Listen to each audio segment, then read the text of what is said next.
Guys, from everybody at Fasterproms, we hope that you guys had a wonderful and Merry Christmas, and we wish you a very Happy New Year. Now, if you guys have been watching for a little while, you know that we have a 2008 Chevy Duramax, and that thing is the tow pig. It does a whole lot of the grunt work of what we really need to be able to do to tow here and there. However, we've been having some problems for a little while, and that came to a head very recently.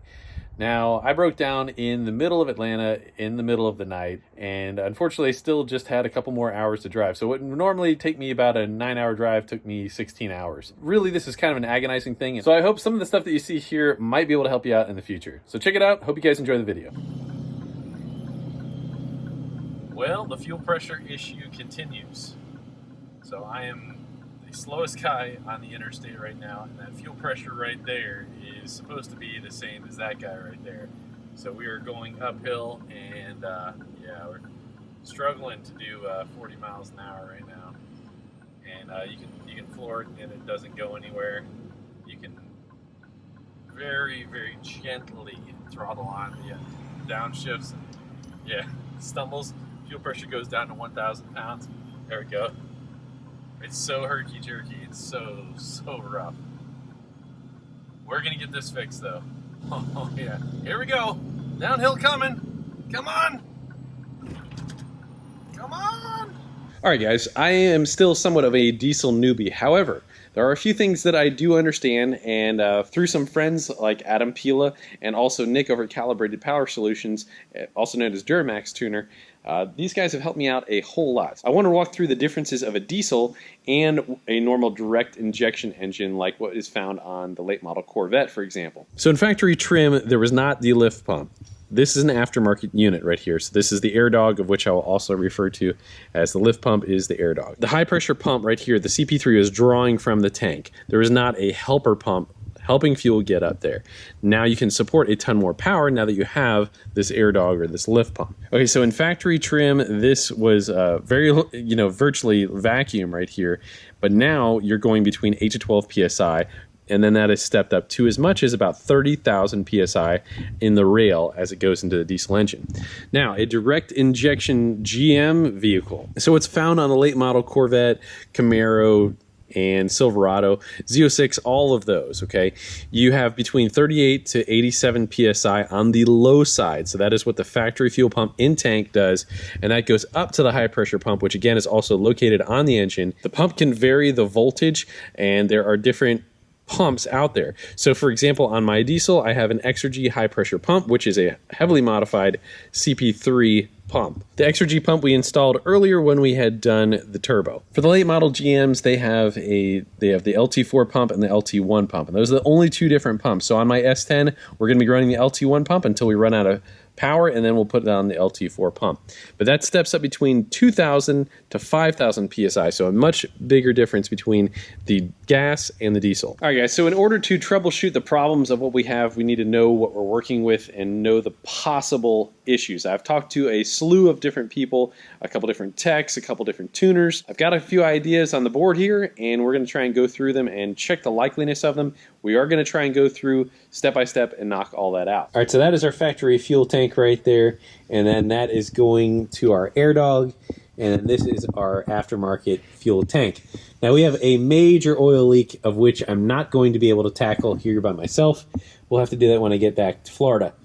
However, this guy right here is joined with a lower line right there, and then we have a breather all the way up at the top there. On the way up, I thought I might have heard the air dog whining, but I don't know what is causing it to whine, whether it was voltage or a restriction to the air dog. All right, so this is our secondary battery right here, and this thing is checking out at 12.21. Now, I just traced the air dog battery voltage, and it is going to this battery. So what we're going to do is we're going to disconnect this battery and find out if there is some sort of drain or if it's just not charging, so on and so forth. Our other battery, let's check that one out. All right, this guy right here is at 12.38. So we're going to try and test our theory on the battery. In a minute, I'm going to try and check the harness that goes to one versus the other. I will check the cables and terminals. There doesn't seem to be any corrosion here. That is actually tight, but we'll check everything else from there on. So I'm going to check the voltage down here at the air dog and see if I get 12 volts down there. All right, so one by one, knocking stuff out. So the power is going up from the battery to this relay, and then secondarily we have fuse power going to it, and we can check this relay. So the relay is working. However, my AirDog is not working, so this might actually be short work. We will see. We need to check and see if we have 12 volts going to the AirDog. Alright, so I thought the problem was going to be pretty simple and easy, but thus not yet. So I didn't have 12 volts at the AirDog. I don't know how or when that happened. I have some sort of intermittent connection, which could most certainly be the problem. Now, just before I've been recording here, the AirDog has started to change its tone a little bit. So Adam Pila sent me this processor right here, and this thing is ready to go if I want to be able to put in a set of injectors, which we got from Exergy right there.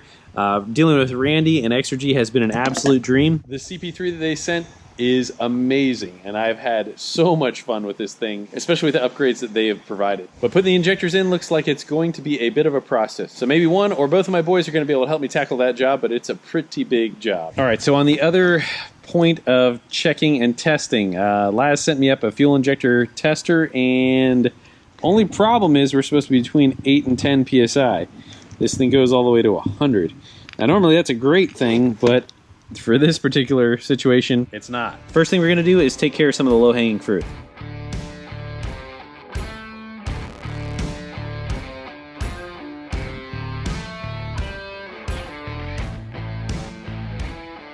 Alright guys, so our harness on this truck with 190,000 miles has really taken a beating. I mean, there's some things that are in pretty good shape still, but a lot of the stuff, the corrugated plastic has really just completely been obliterated with the heat. It's like a completely charred, you know, piece of food or something. The injectors are right there. I may or may not have to dump the cooling system. We are gonna have to get our charge pipe off, but we're gonna try and snake everything out through there.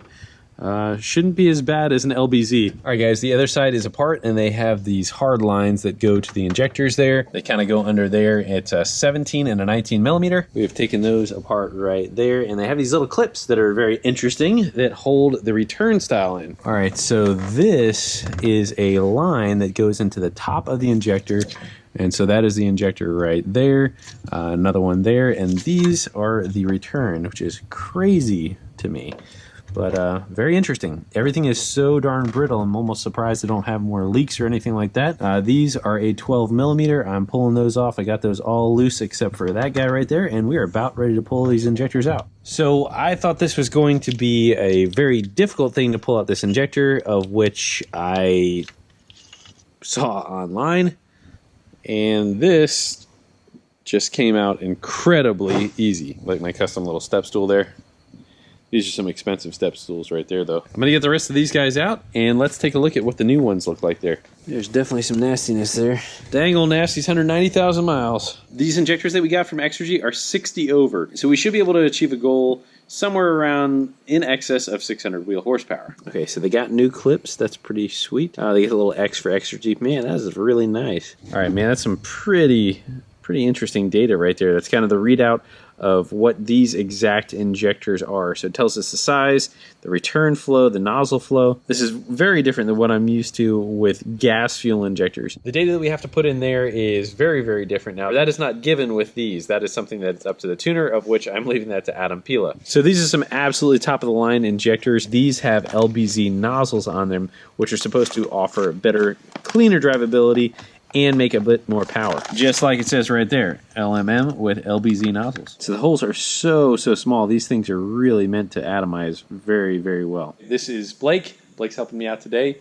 Much appreciated. So I've talked to a couple techs. I've talked to a couple different diesel tuners, and anything and everything that could possibly be a restriction, you know, or something that was hurting voltage or whatever. So the other night I was looking through voltage issues, and I didn't really find anything exactly there, but I believe Blake and I just stumbled across something that could potentially be an issue. All right, so we were in the middle of changing these driver's side injectors. All this junk is very much in the way. So when we put in the CP3 and when we had to change the turbo out, we knew that there was a small kink here. However, we had flawless running.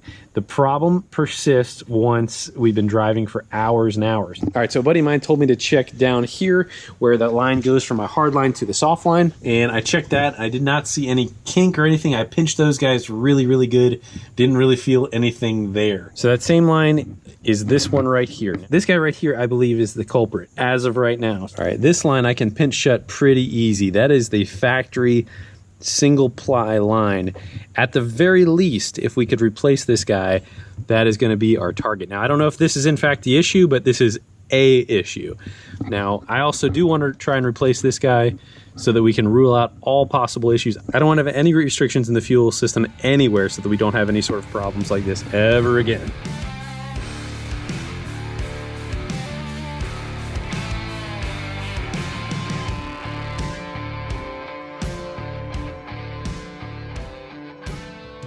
All right, so Blake believes that we have some very likely clogged injectors, you were saying. Super tiny perforated holes in there where your fuel sprays out. And I'm not sure if camera will show you, but a lot of buildup and varnish on the injector. So not adequate fuel spraying, not adequate power. These guys right here is so tiny, and the holes there got to be, you know, in the thousandths. I mean, they're very, very, very, very tiny, hard to see. The more we look at this, the more we believe that that line that we were just talking about is in fact the culprit. So if we can solve all of our fueling issues, this thing should make some freaking awesome power. If you guys can see that shiny barb fitting underneath where the thermostats are right there, that is feeding our CP3. And this, I believe, is the culprit. As squishy as this thing is, as dry rotted as it is, let's replace this, and hopefully this is the fix to our problem. The tips just corroded smooth over. Yeah, it's so hard to see, but man, it does look like it's just got a whole bunch of junk up in there. Almost, look right there at that light. Does it not look like the tip of it's cracked? Yeah, I see a little itty bitty little. It definitely doesn't look like it's a clean flow path by any means. Well, I mean, that's encouraging though. I mean, this is like, dude, let's freaking make some power, man. All right, some of my injectors came with this little metal clip right there. Now, a little trick, and this goes for if you're doing any gas injection stuff as well. So this right here, this is the return, and this is the supply. Now, it is easiest to have this clip in first. 6 of the injectors did not have that clip in. Now, this is just a little plastic tab that pushes in and snaps in. It's way more difficult to have the plastic part pushed in first and then try to slide that metal tab in there. But for future reference, if you're working with a gas injector and it has the metal tab there, it's easiest to have that metal tab in there and then pop it into the rail. Last night I would have clubbed the baby seal for a 17mm crow's foot. Very, very difficult to get to, so we're getting this real nice and tight. We gotta tighten it one at a time because once you have the wrench in there, you really can't work with anything, well, very much else. Now that we have the crow's foot, though, we may be able to do that. This is the best that we're going to be able to do for the moment. We're going to tighten this up a little bit more. As soon as we get these lines all back together, we'll be back in business. We're about ready to fire up. All right, well, here goes nothing. Got a lot of stuff to check out here. Hope everything goes all right. Very likely we might have a fuel leak. There's so many possible and potential issues here. All right, give her a shot. Woo-hoo-hoo! I was like, I knew it was gonna take a while. All right, that's awesome.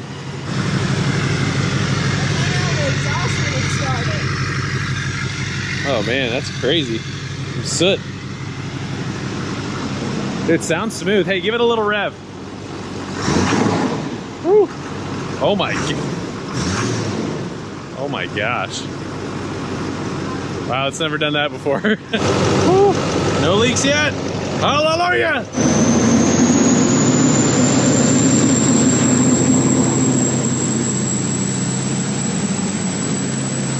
All right. Wow, that is ear piercing. Freaking turbo whine. Do that again.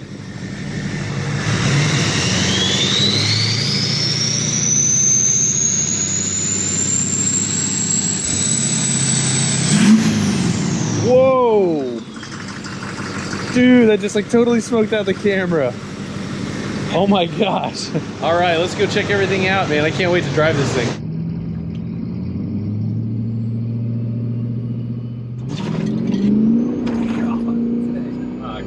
There's a trans. Wow, yeah, it's taking a beat. Dang, that thing rolls out. Yeah, it feels good. Impressive. The launch is crazy. But now it's time for a trans, I think. With all that, a little bit of extra power, it really kind of pushed it over the edge. So it's that's a bunch of power. That's definitely some of the worst it's actually slipped right there. I mean, that was like 800 to 1,000 RPM. It's increased the fun factor so much more, though. Yeah, that's a serious launch for a pickup truck. Yeah, I mean, second, or with two-wheel and then